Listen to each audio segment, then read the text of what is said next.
One of the things about capitalism, it's always changing. It never stays the same. It can't stand still. It's a dynamic system. John Cassidy, who writes for The New Yorker. We're going to discuss two of your books. One is the more recent one, which is called Capitalism and Its Critics, and How Markets Fail, which you wrote after the financial crisis. I realized that a lot of the issues that we have, globalization, inequality, financialization, instability, you name it, they go back far. They go back to the sort of start of the system. They're sort of intrinsic to capitalism in some sense. People think of Marx as the first sort of socialist communist. That wasn't true. They were pre-Marx. Pre-Marx, right. Their critique was that it was exploitative and the rewards of capitalism went to the capitalists. The workers didn't get any. The orthodox Marxists viewed that capitalism would fail, and it didn't prove to be true. Why do you think the orthodox Marxists stuck to their view in the face of the facts? So let's go to the 20th century. Who do you think are the most important people to talk about in your book? I don't think you can write about a history of capitalism without mentioning Keynes. He was the savior. I want to talk to you about Milton Friedman. I want to talk about Hyman Minsky. Right. From year 1 to year 1800 is a flat line, and then it goes straight up. That's capitalism. And I call that the golden goose. The question is, what do we do with the gold? I think the whole debate really is about the extent to which capitalism should be managed. Your book on the financial crisis, let's talk about how markets fail. The financial crisis theory that eventually the system would just become so unstable that one of these financial crises would be so huge that it would actually implode the whole system. We got close.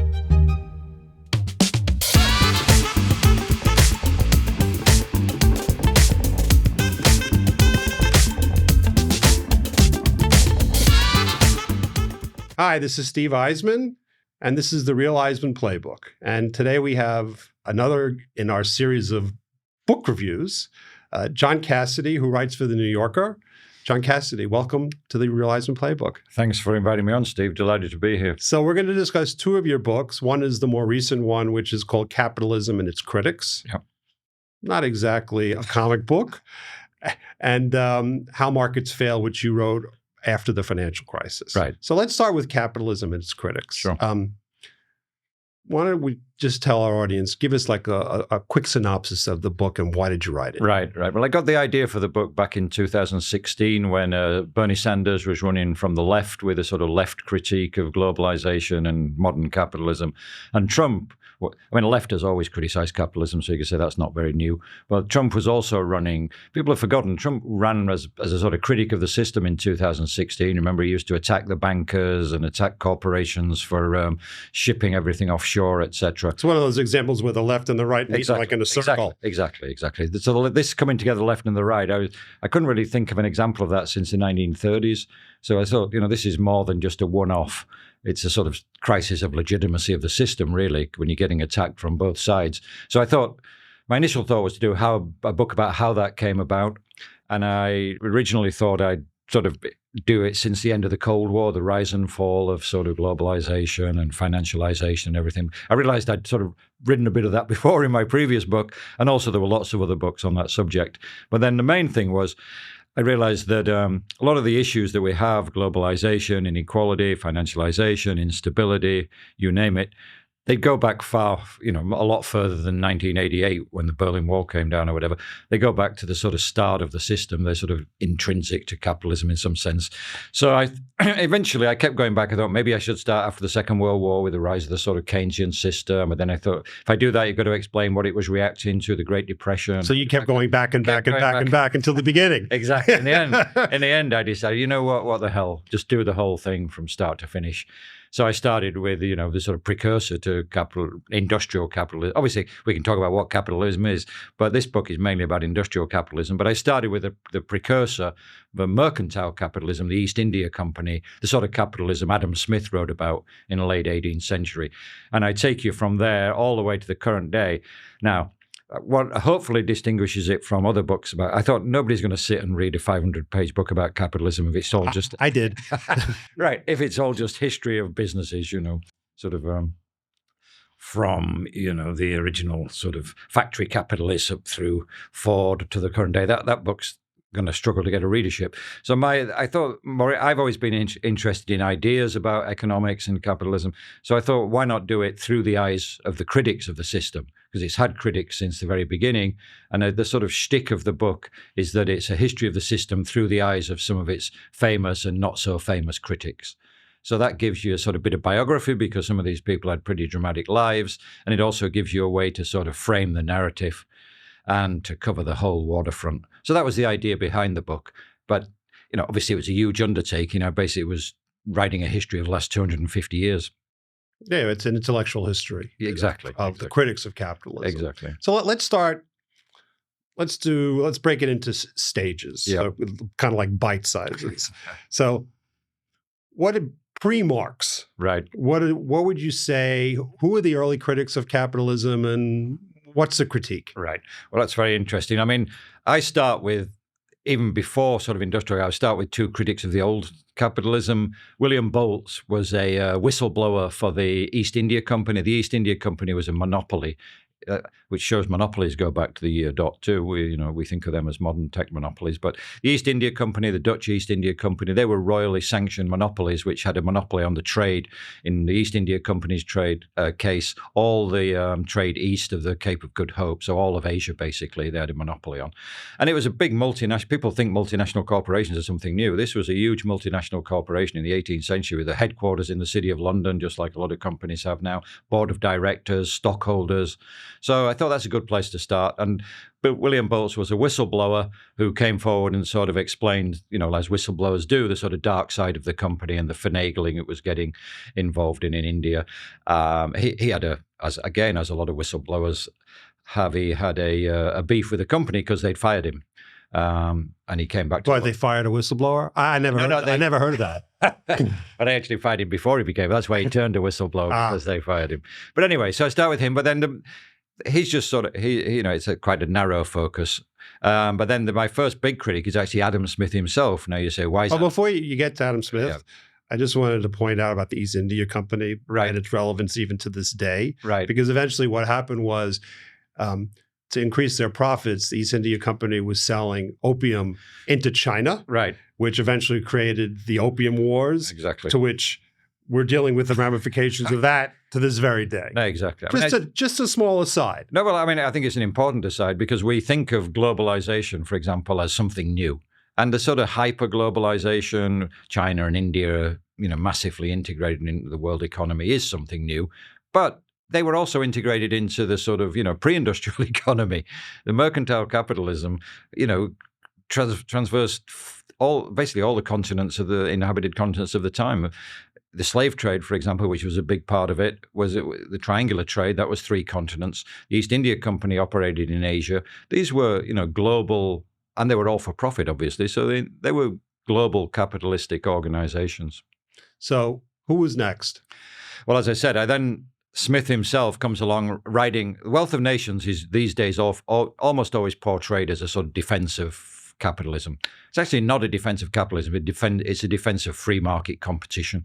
Yes. Smith himself was very critical of mercantile capitalism. And very critical of monopolies. And monopolies, exactly. So actually, if you read The Wealth of Nations, he explains in the introduction that the book is meant as the reason he wrote it was to provide a critique of mercantile capitalism. So how do you define, for our listeners, what is mercantile capitalism? There weren't big factors. It's trade-based capitalism. Companies like the East India Company, they bought goods from producers, things like cotton, gunpowder, nutmeg, spices, all sorts of things that they bought in the developing world, and they had monopoly power, so they could sort of force the prices down from the producers, and they also had monopoly power on the other end when they brought it back to the UK because there were no competition, so they could raise prices. So it was a very lucrative business.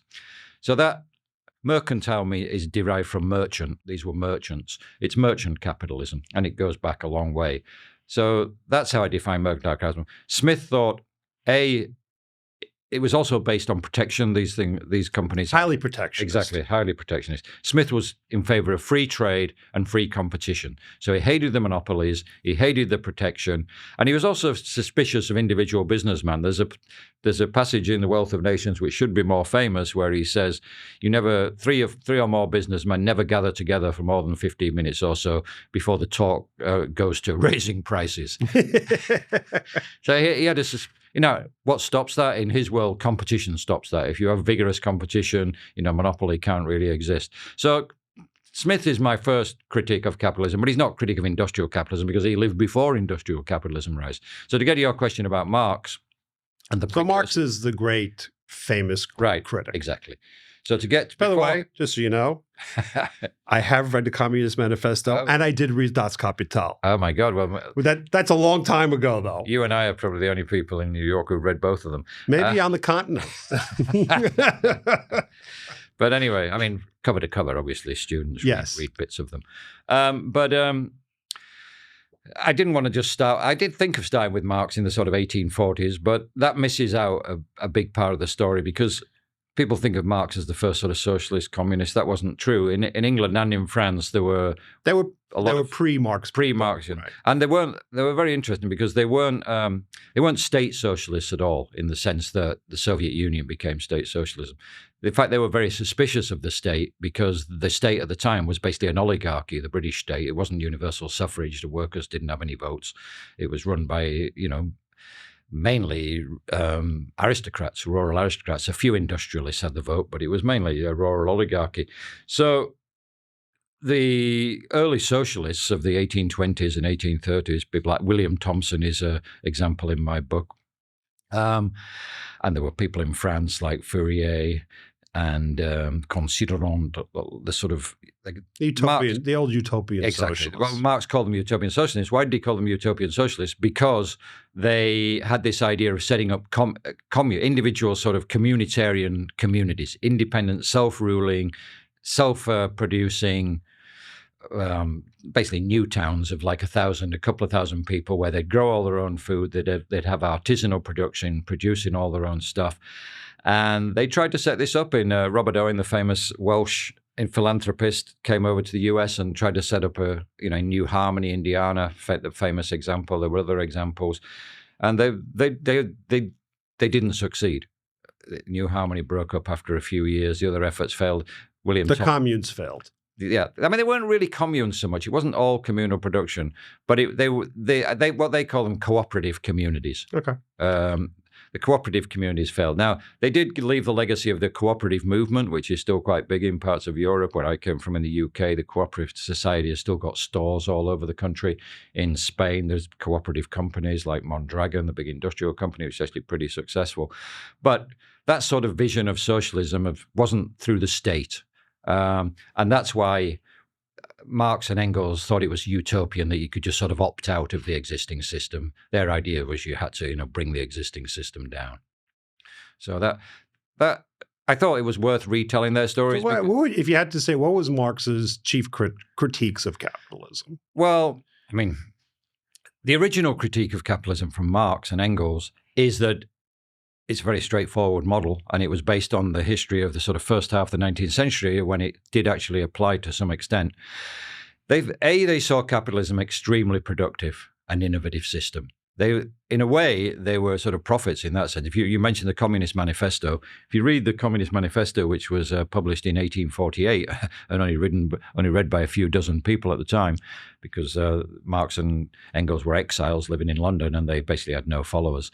But the first part of the Communist Manifesto is basically a hymn to the power of globalized capitalism. It talks about the bourgeoisie, which is their phrase for the capitalists, going all over the world, transforming the world in their likeness, creating technological wonders that surpass the wonders of the sort of ancient pyramids, etc. They were never in any doubt that this was an extremely productive system. Their critique was that it was exploitative, and the rewards of capitalism went to the capitalists. The workers didn't get any, basically. And that would be mirrored by what Thomas Piketty is saying. Well, a different version of it. To some extent, exactly. Yeah. So what happened, it's an immiseration, the phrase they use, it's an immiseration theory. The system as a whole gets more productive, growth expands, GDP goes up, but the workers basically get left behind. They just get paid subsistence wages. That was not just a left-wing idea in the early 19th century. It was sort of common across classical economics at the time, was that wages would be pushed down to subsistence levels. People like Ricardo also believed that, very orthodox economist. So Marx's and Engels' vision was that the workers are getting, they're poor, they're immiserated, the rich are getting richer and richer, and that this is an unstable system. Eventually, the massive class divisions will produce a revolutionary working class, what they call the proletariat, and the proletariat will eventually rise up and overthrow the system. But after they wrote, right, it changed. Exactly. And all of a sudden, for the next, let's say, 40 years, workers weren't immiserated. Their wages started going up. It's another very modern debate in a way. What happened is, from about 1800 to 1850 in the UK, productivity, output per worker, went up a lot. But wages stayed pretty much stagnant. They went up a bit, but they didn't go up anything like productivity. So there was a huge gap, and that leads to inequality, obviously. Now, from about 1850 onwards, wages, for a variety of reasons, started to track productivity. One of the reasons was because the system was just getting so big, there was a massive demand for workers. So workers had some bargaining power. So that, we find that now. It's that if you have very low unemployment and there's an excess demand for labor, wages have to go up. We've seen that since 2015 at the bottom of the distribution. Secondly, workers' movement started to grow up around in the UK. The unions who could sort of, bargain on behalf of labor, that helped it to go up. And then there were also some sort of ameliorative social reforms, limits on the number of hours people could work, especially women and children. I mean, the early factories were largely staffed by women and children. People have forgotten that. And also, in the UK, unions were effectively legalized in like 1868. So you put all those things together, the system no longer sort of was an immiseration machine in the Marxian sense. Workers started to do better, started to benefit, at least to some extent. So how did they react? Growth. Well, they reacted by not turning into a revolutionary proletariat, and that was no. My question is not. Obviously, they didn't turn into revolutionary proletariat. My question is, the Marx and Engels and their disciples. How did they react to the fact that that Marx had said that this was going to stay the same, and all of a sudden, wages go up like here, and people are better? Well, it turned into a huge debate inside the sort of socialist community. For a long time, the sort of orthodox followers of Marx refused to accept that. In Germany, Eduard Bernstein, who was an orthodox Marxist, came along but said, look, we have to, this was like in the 1890s, said we have to accept reality. Number one, workers' wages are going up. Number two, another prediction of Marxism was it all turns into monopolies and the entire economy would be dominated by a handful of big firms. And that wasn't true. Bernstein said, look, there are still a lot of middle-sized firms, mom and pop stores, they still exist. And, and also the revolutionary workers aren't there. They're joining unions. They're more concerned about increasing their, in their wages and their relativities, etc., working conditions than they are about overthrowing the government. So that became, it still goes on. It's, it's the debate about revisionism. Some people became revisionists and sort of became social democrats in the modern sense of the word. Other people refused to accept that and, stuck with a revolutionary analysis. So there's always been that schism on the left ever since the late 19th century. I mean, most of the left became social democratic, and that's what, the modern post-war state was built on, both in the UK and the US after the New Deal, etc. But some of the Marxians came up with different ideas. They said, okay, maybe the sort of revolutionary proletariat idea, inevitable class war, maybe that's too crude. But there are other mechanisms they claim to have identified in Marx that will lead to the collapse of the system. The most famous being probably declining rate of profit theory, that capitalism inevitably sort of collapses on itself because profits just go down and down and down. Now, that didn't prove to be true either. Didn't prove to be true either. And it's also sort of contrary to, if profits are going down and down and down, that would suggest that the workers' wages are going up because they're getting squeezed. So it didn't fit in with classical Marxism really. But there was that theory, and it wasn't even in Das Kapital. It's in sort of the second volume that Marx mentions it. But even he says there's a lot of countervailing factors like technical progress, etc. So there was that theory that, the proper way capitalism would collapse because if there's no profits, there's no need to invest, so there's no capital accumulation, etc. System sort of implodes. The other big theory, which has sort of survived over the decades, I guess, is the financial crisis theory, that eventually the system would just become so unstable that one of these financial crises, I mean, obviously there have been financial crises throughout capitalism, one of the financial crises would be so huge that it would actually implode the whole system. And again, that hasn't proved true either. We got close. I got close. Well, I mean, what I think it's crucial to point out that what Marx and Engels, and it wasn't their fault because the state didn't exist in the way it does today. I think it's an interesting counterfactual. If the state hadn't grown up, whether capitalism could have survived. People see this. I think it's a fair question. Yeah, I mean, let me press a question. So the orthodox, this is something I have not understood forever, right? Which is the orthodox Marxists view that capitalism would fail, that wages would go down, there'd be misery, and it didn't prove to be true. Why do you think the orthodox Marxists stuck to their view in the face of the facts? Well, I mean, I think the original Marxists were, very dedicated revolutionaries, and it's very hard to give up on that. They wasn't just purely a sort of intellectual analysis. They were politically. There's a bit of a religion to them. Exactly. They were politically committed, and there were revolutionary parties, and to some extent, even as the workers' wages were going up, they came up with different theories. There was obviously the theory of imperialism. Okay. The reason workers' wages are going up is because it's an imperialistic system. We're taking surpluses from the sort of developing world, and that's what's paying for the increased workers' wages. That became a huge critique in the sort of around the turn of the century. And then the left has always seen the First World War as an imperialist war, sort of capitalist powers going to war with each other. Germany and the UK, again, parallels to sort of the US and China now. They were the superpower and the rising superpower of their day. And eventually they went to war. That's called the Thucydides trap, to get onto another debate. But again, another example of how these sort of tensions in the system are not new at all. So let's go to the 20th century, because the critics that you talk about are not the Marxists. They sort of live within the fact that it's capitalism, but it has problems. Yeah. So let's flag a couple just to teach people who you think is important. I'll just preview that with a quick comment. Jared Bernstein, who used to be Biden's economic advisor, I did an event with him, and he came up with a very funny taxonomy of matritics, which I hadn't realized, which I think should share with the readers. He said, look, your book, it's a long book. He said, the way I look at it, you've got the new book. The new one, Capitalism is Critics. There's like 30 critics in there. He said, you've got two types.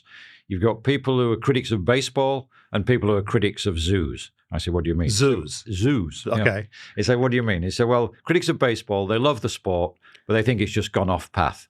They don't like the takes too long for the game. Right. Exactly. They don't like this too much slugging.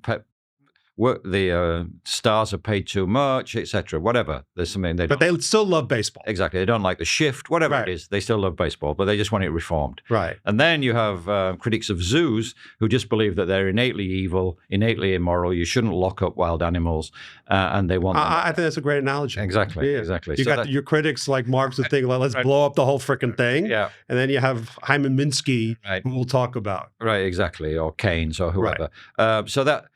So the first part of the book probably has got more sort of critics of zoos in there, the sort of Marxian tradition, and all the way up to Rosa Luxemburg, the famous German-Polish revolutionary who was killed in 1918 after the war. And the second half of the book is... They just took her out and they shot her. Yeah, Rosa Luxemburg was She was in Germany. She was in Germany after the war, and after the war, the whole country was in chaos. World War I. Sorry. The whole country was in chaos. It had 4 years of total war. It was devastated. There was no real authority in the towns. She originally started out as a member of the German Socialist Party, but in the First World War, the party split between the pacifists and the people who supported the war. She was on the pacifist side. She eventually set up a communist offshoot called the Spartacists, and they thought that the chaos gave them a chance to have a sort of gives our shot rising. So they launched a rising in 1918. The government, which is sort of coalition government, just called in all the returning troops to basically crush it. And there were right-wing militias called in. One of these militias found Rosa Luxemburg when she was in hiding because the push had been put down at that stage. They took her out and they shot her. They interrogated her and just took her out, shot her in the head, and threw her in the canal. Right. So as I said, there's some very dramatic stories in this book, life stories. So the 19th. And obviously there was a Soviet revolution then, which I deal with. But in the West, most of the critics after that as you say, to They're some baseball extent, critics. they're baseball critics. So let's talk baseball. right. Who?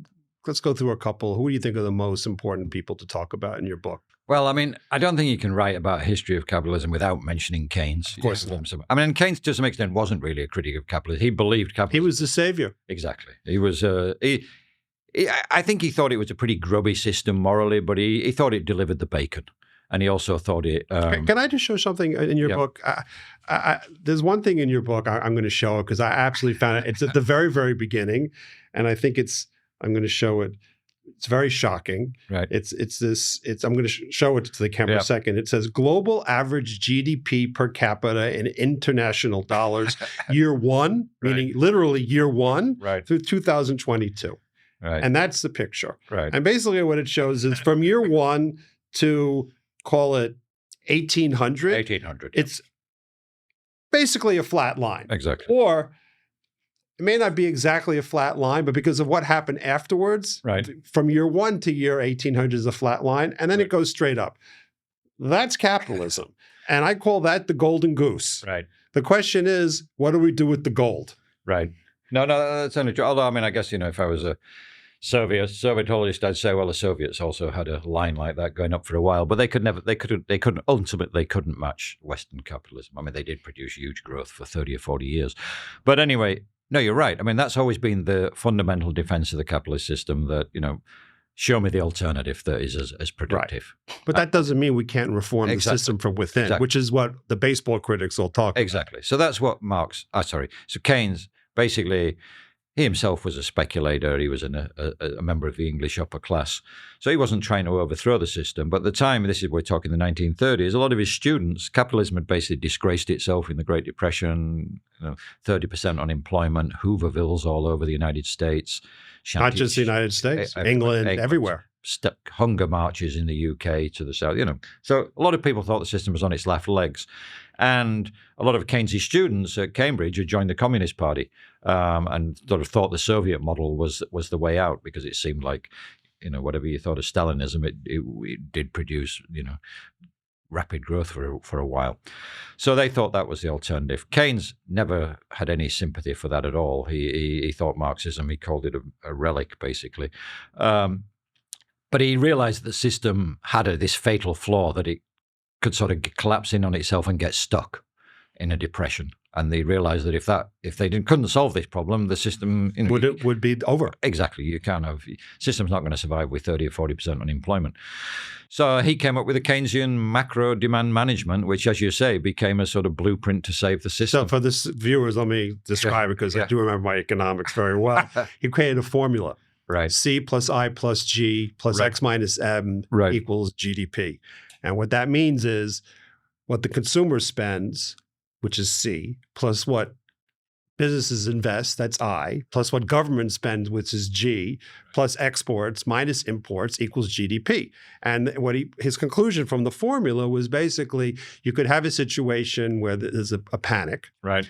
And so C collapses. Yeah. I collapses. Exactly. And X minus M will probably collapse too because the whole world is like that. Trade collapses. And so everything collapses. So the only thing left to bring the economy back is G, government spending. Right. And so his argument was during a depression or a recession, the government spend a lot of money to get you out of the recession. Right. This is revolutionary thinking in its time. Yeah. I mean, he even had there's a famous the general theory of he wrote in 1930, published in 1936. There's a famous passage in it. People say, well, what should you spend the money on? You don't want to waste money. And he said, no, you do want to waste money. He said, it would be a good idea to just bury pounds, dollars, whatever, in a mine somewhere and just pay people to dig them up. It doesn't matter what you do.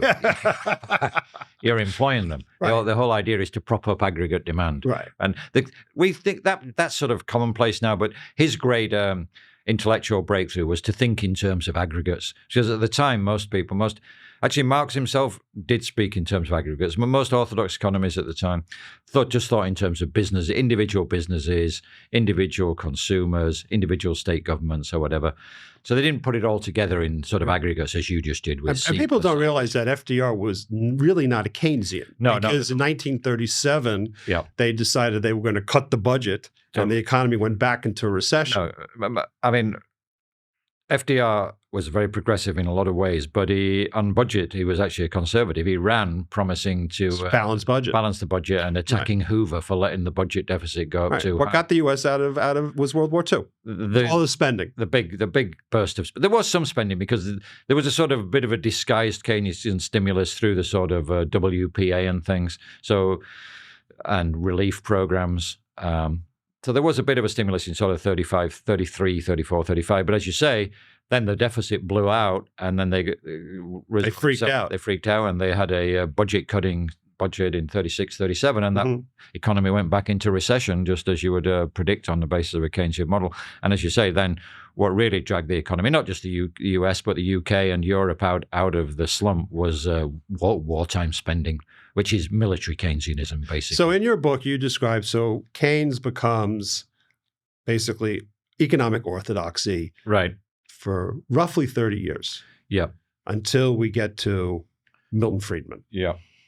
I want to talk to you about Milton Friedman. I want to talk about Hyman Minsky. Right. So let's tell people about Friedman, and then we'll talk about Minsky.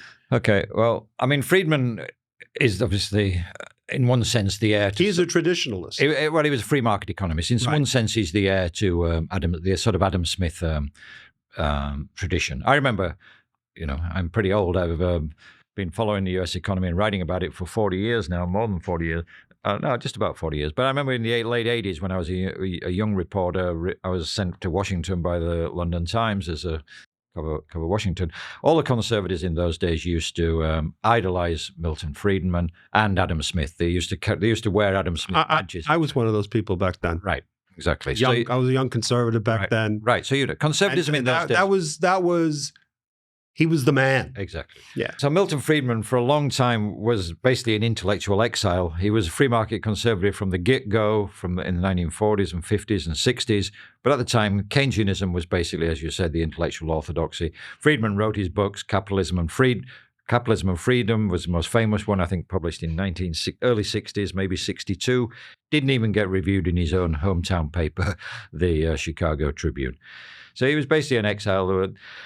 What brought Friedman to prominence was the crisis and sort of collapse of the Keynesian system. Which was the 70s. Inflation, basically. Stagflation, not just inflation. Stagflation means the economy is stagnating, so you have high unemployment. And you have high prices. Now, the simple Keynesian system, there was what was called the Phillips curve, you may remember, when it's inflation on one axis and unemployment on the other, and they're inversely related. So if unemployment goes up, inflation should come down. If unemployment goes down, inflation should come up. And that was orthodox Keynesianism. That was orthodox Keynesianism. It was sort of simplistic, but people did believe it at the time. And here, both of them were going up together, so the Keynesians had a lot of trouble explaining that. And the governments who relied on Keynesianism eventually, including the British government, which was always, the home of Keynesianism, repudiated it. I have a famous quote from James Callaghan, a Prime Minister of Britain in the 1970s, who said, "We can't spend our way out of trouble anymore." Completely repudiating Keynes. Britain was eventually forced to take a loan from the IMF. Things were so bad, like a developing country. So Keynesianism had been sort of discredited. So people were looking around for another model. And here was Milton he had monetarism. You remember monetarism, which was basically the idea that if you control the growth of the money supply, that would automatically control the growth of inflation. By the way, he was wrong. Oh, he was wrong. No, yeah. I mean, he made the argument that, you could do that without any big rise in unemployment. Actually, I think where he was wrong, and believe me, I've thought about this a lot, is that the first question is which money supply? That's one problem. Exactly. And then Volcker tried to do monetarism, right, and then he realized very quickly he didn't know what he was controlling because there was so many different definitions of money, and the definition of money kept expanding. Right. And so what Volcker, one of my great heroes, right, he killed inflation because he had the guts to raise interest rates and destroy the economy. No, exactly. And everybody was screaming and yelling at him. That's why he succeeded, but because he caused so much pain, right, they didn't bring him back. No. Well, exactly. I mean, monetarism, as you say, always had technical problems because whatever money supply you tried to target, people worked around it and it didn't work. That's called Goodhart's law, named after a British economist called Charles Goodhart.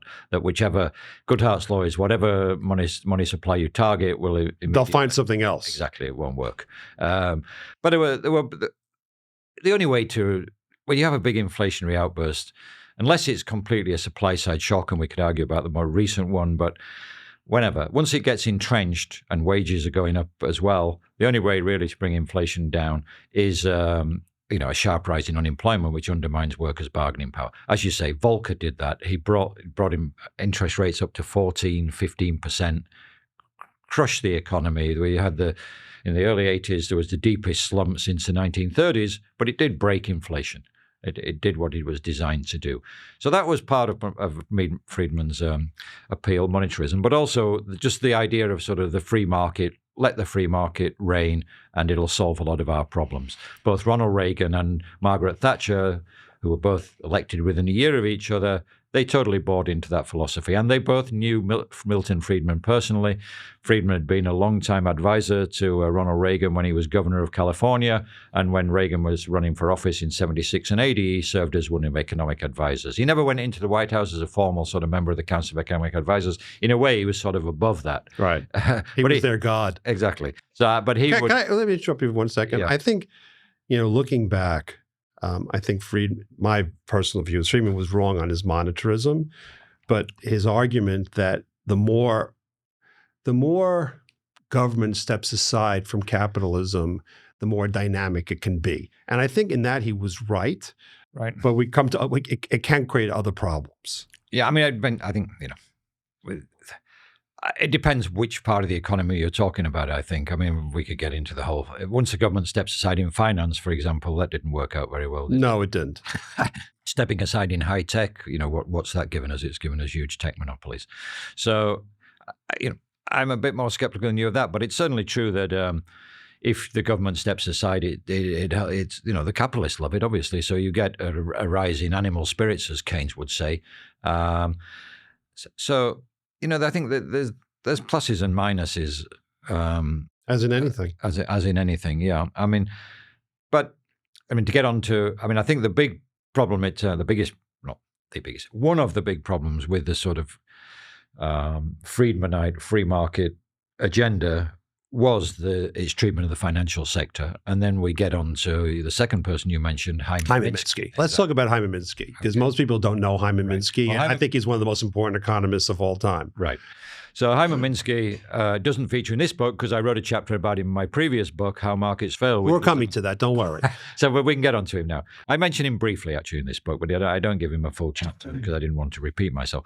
Hyman Minsky was an economist in St. Louis in the sort of 60s and 70s. And the great thing about Minsky is he wasn't just a sort of, Ivy League tower. He also worked for a bank. He was an economic advisor to a big bank in St. Louis. So he had sort of first-hand knowledge of how the financial system works rather than the textbooks. So he was always very skeptical of this idea that the financial system, if you leave it alone, will be be stable. Self-correcting and stable. I think, he wasn't a critic of it. He believed in banks and big banks, and he believed the private sector through the banking system generally did a reasonable job of sort of allocating capital. So, he wasn't a sort of extreme leftist in that sense. He thought there was a role for the financial system, but he thought it needed strictly regulating because if you left it to its own devices, basically people would end up taking too much risk. They'd pile on. He had a theory called the financial instability hypothesis, and the basis of that was actually a very sort of paradoxical but profound idea that periods of quiet and stability generate instability eventually. It's a bit like what we had in, you could argue in the last 15 years or whatever. When there's not much volatility in the system and everything's going tickety-boo, people tend to gear up. Like an economic term, tickety-boo? It is a very profound economic term. I'm sorry, I couldn't help myself. Go ahead. So, when things are going well, both for psychological reasons and also for competitive reasons, people tend to pile on risk, pile on leverage, and eventually that blows up. That introduces risk into the system, which eventually becomes unstable. Right. So he always he thought the only way you can short circuit that is to have the government step in with sort of capital ratios and leverage rules, etc. And again, he was writing this in the 1970s and 1980s, extremely unfashionable. So just as Milton Friedman was out of fashion for a long time, so was Hyman Minsky, and he was basically unknown apart from a few sort of reporters such as myself and journalists, and he had a few fans on Wall Street, but not very many, as you know. But after, in 2007, 2008, he suddenly seemed like a prophet. Well, he said we had our Hyman Minsky moment. Exactly, the Minsky moment. Minsky moment, that's the turning point. Credit has been massively available. Anybody can get credit. Suddenly nobody can get credit. And that's a danger. Obviously, bad things happen. Okay. That's the Minsky. I didn't notice. you know exactly. So you know a lot more about that. Can we turn to your other book? Because I really enjoyed. I enjoyed both your books. Thanks. I have to say. I mean, as I said to you before when we were off camera, I found your book "Capitalism and Its Critics" is like a revisiting old friends and enemies. But your book on the financial crisis, which is, let's talk about how markets fail. Right. If you wanted to summarize from your perspective the lessons of the financial crisis, how would you summarize it? Well, How Markets Fail was a book about the financial crisis. But it was more than that. It was really a book about the history and rise and fall of free market ideas within economics. It was actually quite a technical book. It was more technical than this book. It was a sort of history of economic theory and the rise of sort of Friedmanonics, but also even more technical ideas about how general equilibrium theory and about markets, if left to their own devices, will produce a desirable outcome. In economics, there's the first welfare theorem, second welfare theorem. They're very restrictive, but under certain circumstances, they show how a sort of capitalist economy can produce desirable outcomes. But my argument was that those theories had always been taken far too far. They defended on very restrictive assumptions. And I basically told the history of the thinkers who came up with the original system and the critics of it. People like Joe Stiglitz is a good example, the Columbia professor who focused on things like information. If you introduce information into the economy, then all the classical and uncertainty into the economy. What do you mean? I mean, some people have good information, some people do. Asymmetric information. Asymmetric information. Some people have good information. Insurers have more information, or you have more information about your health than a health insurer. So I actually think it's more complicated than that because, people like to say that I predicted the housing crisis. And, one thing that shocks them about it is I always point out that I did not have any more information than other people had because we all subscribed to the Moody's database. Sure. Everybody saw the data every single month. The most robust database on planet Earth. Right. It's just how I interpret it. I interpret it differently from other people. Right. I'm not saying the information in that sense. I'm talking about just in market terms. For example, there's this idea that markets are efficient. Financial markets are efficient. No, that's the farmer, Eugene Fama. Eugene Fama. By the way, one of the great humorous things in the history of economics to me is that Eugene Fama, whose position was that markets are completely efficient, they have perfect information, everything is priced in all the time, won the Nobel Prize and shared it with Robert Shiller, whose position was that markets are imperfect and do not have perfect information. It was like saying I'm going to award the Nobel Prize to two people who completely disagree with one another. Well, they did. I mean, I guess you could say that's a credit to economics in that they realized there were sort of diverse traditions in the field or whatever. But no, you're totally right. I mean, Schiller wrote the famous book in the 1990s on sort of rational irrationality, pointing out how rational irrationality. It's a great line. Well, his was irrational exuberance. Okay, correct. I actually use the phrase rational irrational. Yes, I like yours better, by the way. But basically the idea is, it can be rational to do irrational things. For example, people who are handing out the mortgage loans in California to people who had no chance of repaying them, from their individual perspective, they were being paid bonuses for handing out. It was perfectly rational to hand out these loans. It just eventually. Well, because you were paid to make exactly incentive structure, right? So that's another thing about capitalism. The incentive structures are not. You know a lot more about this than me in terms of the detail on Wall Street, but there are incentive structures there which basically. I mean, I put it in the famous quote from Charles Prince, the chairman of Dance. While the music's playing, you have to dance. Can I interrupt you 1 second? This is one of my pet peeves. I think that economic theory is very good about how people react to prices. Right. So, prices go up, you'll produce more. Prices go down, you produce less. What is very, very bad at is creating the right incentive structures to get people to do the right things. Exactly. I mean, that's the whole point. The sort of free market theory was you just leave the markets and the incentive structures will automatically be good ones. Right. And what we've learned in the last 30 years is just not true, obviously. You've got to be very careful. Yeah, if you incentivize people, if you pay people 4 points to originate a subprime mortgage loan and only 1 point to originate a prime loan, they will originate subprime mortgage loans until planet Earth burns, which is what happened. Right. I mean, I don't. The whole sort of private debt markets at the moment seem to be going in that direction too. You probably know more about that than me, as I say. But it seems to, again, there's a big incentive structure there to get involved because it is very lucrative until all these systems are very lucrative until they blow up, right? Right. And again, so you have the famous Chuck Prince quote, while the music's playing, you have to dance. I think that's, basically the fundamental rule of Wall Street deal making. And then Keynes's famous analogy of investing to the beauty contest, that you're not picking the prettiest person, you're picking the person which most people think is the prettiest. So can I ask you a critique of your book, if you don't mind? Yeah, How sure. Markets Fail. Something that's not a critique, it's something that, only someone like me who's totally immersed in financial services might know versus other people. I mean, I loved your book, by the way. One thing that some critics who discuss the great financial crisis, I think, miss is you hear a lot that one of the causes of the great financial crisis was the elimination of Glass-Steagall. Right. And for those of you who don't know, Glass-Steagall was a law passed in the 30s that separated banking from investment banking. Sure. And during the 90s with Alan Greenspan, and eventually legislation was passed, Glass-Steagall was eliminated so banks could do investment banking. Right. And then, not that many years later, there was a great financial crisis. So Citi, for example, or JP Morgan. Right. And so that the argument is that caused the financial crisis. I think that's actually wrong. Right. I mean, I don't think I made that argument. You don't make the argument, but you don't engage in the debate. I don't engage in debate. But just quickly, my view is that one of the big causes of the financial crisis was actually the creation of the concept of risk-weighted assets. Right.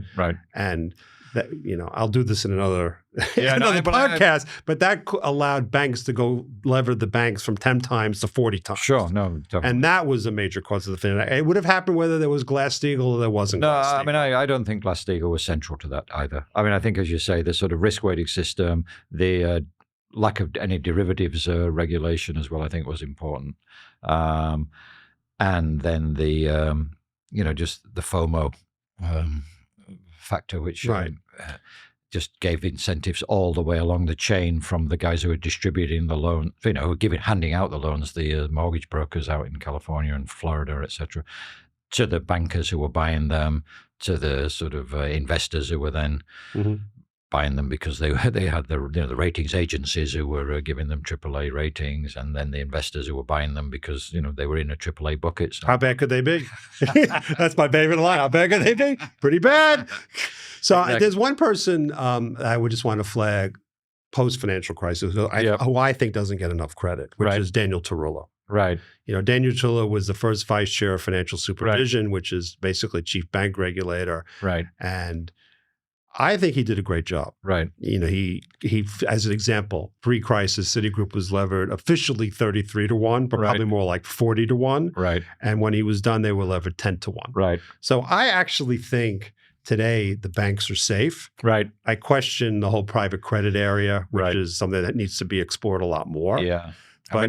But he, I thought, did a great job. Yeah, no, I mean, I think you're right. I mean, it seems to me, and I have to say, precurse this by saying I haven't followed the financial system as closely as I used to do for the last few years. Various other, I've been writing about Trump and others. We're coming to that. But it seems to me that, as you say, the sort of raising the capital ratios, reducing leverage was worked pretty well.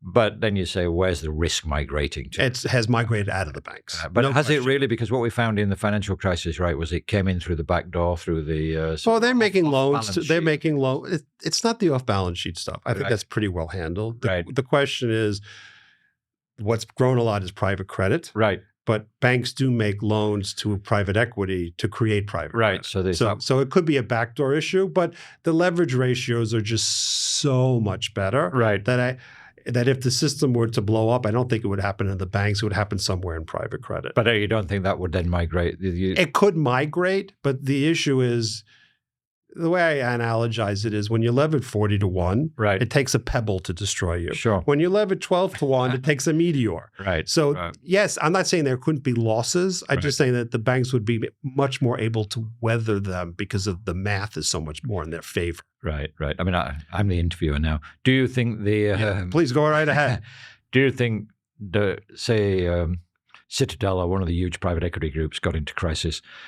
Do you think the government would be able to step back and say, well, we're letting you fall? Well, I certainly hope so, but I certainly wouldn't stake my reputation on it, given the history of what's happened. Right. When you think back, Greenspan should have let long-term capital collapse. Right. And everybody would have learned a very good lesson back Right. then. And I can't stand it when every time there's something happens, everybody says, "Oh, the system's going to implode." Right. Well, It does. It almost imploded once. right. I don't think, for example, Silicon Valley would have brought us even close. Right. I would have let it go down. Right. But people would learn better lessons that way. But so I wouldn't stake my reputation on that. Right. Let me just conclude, because I want to turn to what's happening now. Yeah.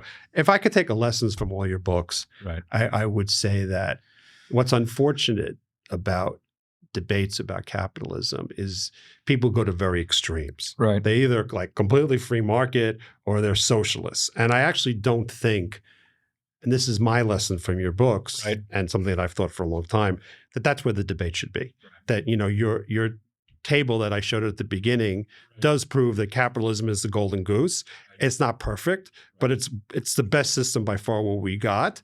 But capitalism needs to be regulated, Right. because it has a tendency to, if it's not regulated, to boom bust, Right. bubbles, etc. So the more important debate is how much regulation. You don't want to kill the golden goose. On Right. the other hand, you want to have your arms around the problem. And that's where the debate should be. And unfortunately, it's rarely where the debate should be. It actually occurs. Yeah. I mean, I think that with the internet and everything, there's always an incentive to say extreme things because that's what gets attention. Correct. So, the sort of the centuries basically get frozen out in some sense. But I think it depends. People call themselves socialists these days, and I don't think they're socialists in the sense I used to think of it when I was in my 20s, because in those days, people... Bernie Sanders aside. Bernie Sanders we're probably going to disagree on this, but I see Bernie Sanders as basically a European social democrat. See, I disagree. I'll tell you what I think. I agree with that Bernie Sanders is a European social democrat. Right. However, I have read enough Soviet history to know my apparatchik when I see him. He would be a very different person in 20 years ago, 30 years ago. Right. We're not going to agree on Bernie, but I my think, personal opinion. Well, obviously, we'd already talked to our personal opinions. So it seems to me that the debate is really even though people don't say so, the debate really is on sort of how far capitalism should be managed. I have the term in the book, managed capitalism. Right. And I see the sort of post-war system from 1940 to 1980 as a version of, which you call Keynesianism, some people call it social democracy, post-New Deal, whatever you want to call it. That was managed capitalism. Now, what was managed? Aggregate demand was managed to sort of keep unemployment low. The financial sector was managed. There were, leverage ratios, limits on interest rates, limits on capital movements. That was managing the financial sector. And the sort of social system was managed with an extensive social safety net. So that fundamentally sort of transformed things, I think. For the better. For the better, exactly. And worked very well for 30, 40 years. As an example, I'm sorry to interrupt you. Yeah. One of the problems with China, right, is that they have no social safety net. Right. So people say, "Oh, why don't we save as much as China?" Where people say 40 to 50%. Well, people save that much in China because because there's no social safety. They don't have a choice. Exactly. And so no the pension marginal system. propensity to consume in China is far lower than it is in the West. No, exactly. I mean, but I think a lot of people on the right underestimate the extent to which the social safety net is a sort of an automatic stabilizer, Yes. as the economists would say. Right. So I think the whole debate really is about the extent to which capitalism should be managed. It's not. There are still some people on the left who want to get rid of it, not so much to set up a sort of Gosplan. I think that idea has gone sort of totally centrally planned economy. People, I think, recognize the power of price systems and the sort of incentive structure and the innovation that sort of profit motive does provide. But on the left, there is now, which we haven't talked about at all, quite a very powerful critique based on climate change and sustainability. I think that's where the left is at, really. It's a sort of environmentally based critique of the system, and that we have to sort of slow it all down. The degrowth movement. It's not that big in the US, but it's big in Europe. It's big in Europe. Yeah. So I think that's where the sort of left critique is now. And then the right critique, we haven't really spoken much about it, but the sort of populist right critique is they are in favor of Donald Trump, whatever you think of him, is in favor of managed capitalism, right? He wants to manage it with tariffs and with the sort of industrial policy, sort of bullying companies to come back to the US, or they won't get favors from him, crony capitalism, whatever you want to call it. By the way, I find it sometimes funny. I think if you took some of the things Trump says today, or when he was in 2016 about tariffs and bringing stuff home, and superimposed it in the 90s, you would have found people on the left who were critics of Clinton opening up NAFTA, et cetera, would have said exactly the same thing.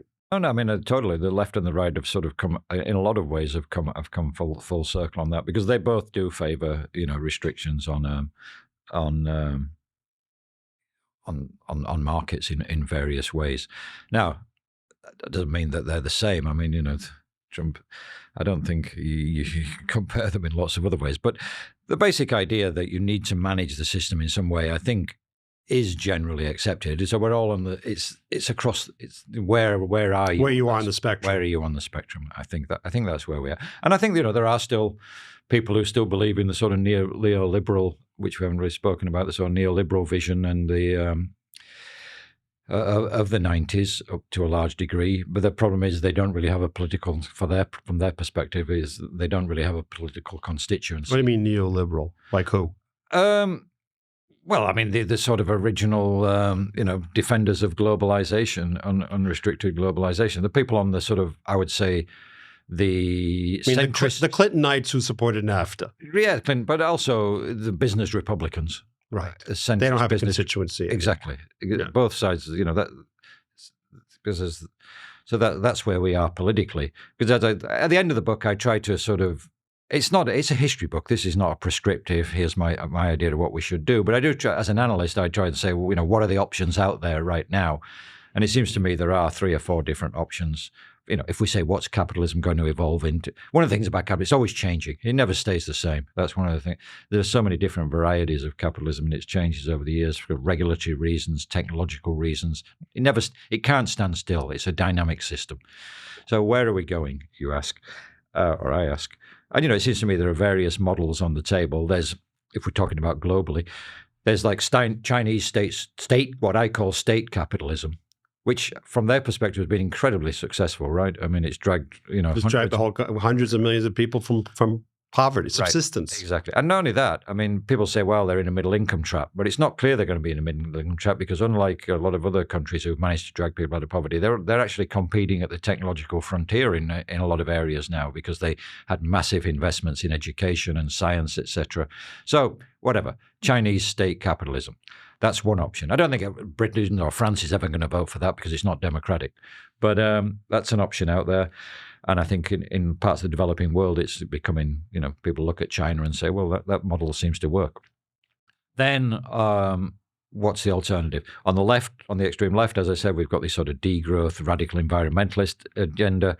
And then on the right, we have the Trumpian economic nationalism, tariffs, crony capitalism, and massive restrictions on immigration, Fortress America, Fortress Europe, whatever. That's a very clear political message, and it, as we've seen in the last decade, it has strong political appeal across countries. Then you're left sort of in the centre-left, centre-right, where are they? And I think that's the sort of fascinating and hard thing to say, because I don't really see at the moment what the... Well, there's no political champion for either one. Exactly. Right now. Exactly. So I think that's where we are. And, the one thing I would say about the Trumpian sort of economic nationalism model, we're seeing, as it's only been in effect, well, the first term, but this is really the effort to put it in the second term. We're already seeing the internal contradictions after less than 6 months. I mean, the whole TACO thing, for example. I don't think Trump can bring along a broad-based Republican business coalition on the basis of very high tariffs and very extreme restrictions on immigration. Well, I think the immigration politically is a winner. It's supported throughout the country. What's to me much harder is I actually think, I don't know whether he wants to use tariffs as a way to bring as much as possible back into the U.S. and then reduce the tariffs, or he just wants the tariffs there because he likes the tariffs. Well, I think it's a bit of both. I think he likes the power of he likes it as a negotiating tool and as a bludgeon to it. But he also likes tariffs himself. That's one of the few things he's liked since you go back and I've followed Trump on and off since the 1980s when I was my first job in journalism. One of the first jobs in journalism was covering Wall Street and in the late 80s, the stock market crash, etc. And I used to write about Trump. And Trump in those days used to be he was in favor of tariffs back then. Exactly, against Japan. If you remember at the time. So that's the one thing. One of the few he's been consistent. He's been totally consistent on it. So I think you know what the funny thing about Trump is? I always say. He's actually, in a weird way, he's honest. Like he tells you what he believes, and then he actually tells you what he's going to do, and then he actually does it. Yeah, but you may not like it, no, but he gives you his roadmap, and then he tries to fulfill it. No, that's true. But the question is, can he stick with it? And we've seen in the last few weeks that he's backed down on some of the tariffs. Now, I don't think he's going to go to zero. I'm not saying that. He'd probably end up at like 30% or whatever, but I don't think he's going to end up at 100%. And on immigration, what we're seeing is, his own business coalition are... he's backed off on the agriculture side. Well, not just agriculture. He's also backed off on hospitality and restaurants. They're three big sectors, huge employers of undocumented labor. So... now what he seems to be doing is basically concentrating on the big cities, which I think is more a political move than an actual attempt to sort of do mass deportations. He's basically trying to own the libs and, rally up his political base. So I think there's been, as I said, Trumpism, I think, is a from a political perspective, it sort of hangs together. And we've seen that. He's won 2 elections, and you see it all over Europe, with the rise. In Britain now, the most popular party in the polls is a Trumpian party. It's Nigel Farage. Nigel Farage's party, yeah. So, in Germany, the rise of the AfD, in France, the rise of the National Front, etc. That message of sort of fortress America or fortress Britain would protect economic nationalism is very powerful, but I don't think it's an economically coherent philosophy. Okay. Thank you. John Cassidy, that was a real pleasure. Real tour de force. Thank you. Thank you very much.